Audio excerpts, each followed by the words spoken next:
Video ini merupakan bagian kedua dari pembahasan teknologi pendukung dan implementasi. Mari kita bahas mengenai perbedaan dalam penggunaan teknologi. Yang pertama, belajar dari teknologi. Maksudnya adalah, jika seorang guru merencanakan menggunakan teknologi dalam pembelajarannya, itu artinya bahwa guru tersebut menyajikan informasi dan sumber daya kepada pembelajarnya, sehingga pembelajar dapat belajar dengan baik dari penggunaan teknologi tersebut. Yang kedua, belajar dengan teknologi. Artinya adalah membuat peserta didik terlibat dengan materi pelajaran penggunaan teknologi tersebut. Contohnya adalah simulasi interaktif.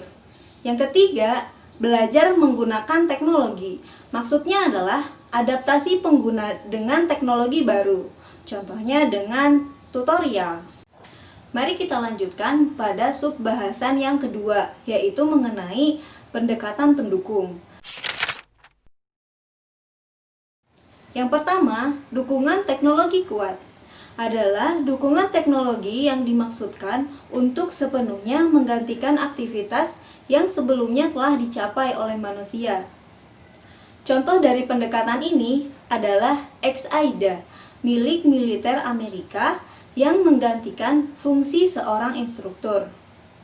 Yang kedua, dukungan teknologi lemah adalah dukungan teknologi yang dimaksudkan untuk memperluas kapabilitas atau produktivitas maupun kualitas kinerja orang yang terlibat. Contoh pendekatan ini adalah sistem penasihat untuk desainer instruksional yang disebut dengan GAIDA. Mari kita lanjutkan pada sub bahasan yang ketiga, yaitu TPA-CK. TPA-CK ini ide awalnya dikembangkan oleh Schulmans pada tahun 1986 dan 1987 untuk mendeskripsikan tentang PCK. Kemudian pada tahun 2006 oleh Misra dan Kohler, TPA-CK ini dikembangkan menjadi salah satu jenis pengetahuan baru yang harus dikuasai oleh guru untuk dapat mengintegrasikan teknologi dengan baik dalam pembelajarannya. Pada perkembangannya, TPA-CK ini berubah menjadi kerangka kerja yang dapat digunakan untuk menganalisis pengetahuan guru terkait integrasi teknologi dalam pembelajaran. TPA-CK terbentuk atas 3 jenis pengetahuan dasar, yaitu yang pertama, technological knowledge, yaitu pengetahuan tentang teknologi.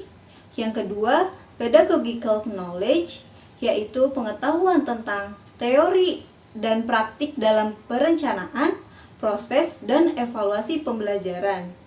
Dan yang ketiga, content knowledge CK, yaitu pengetahuan tentang konten atau materi pembelajaran.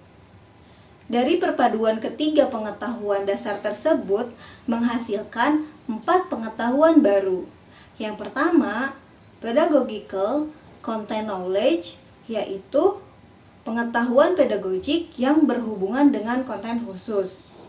Yang kedua, technological content knowledge, TCK, yaitu pengetahuan tentang timbal balik antara teknologi dan konten.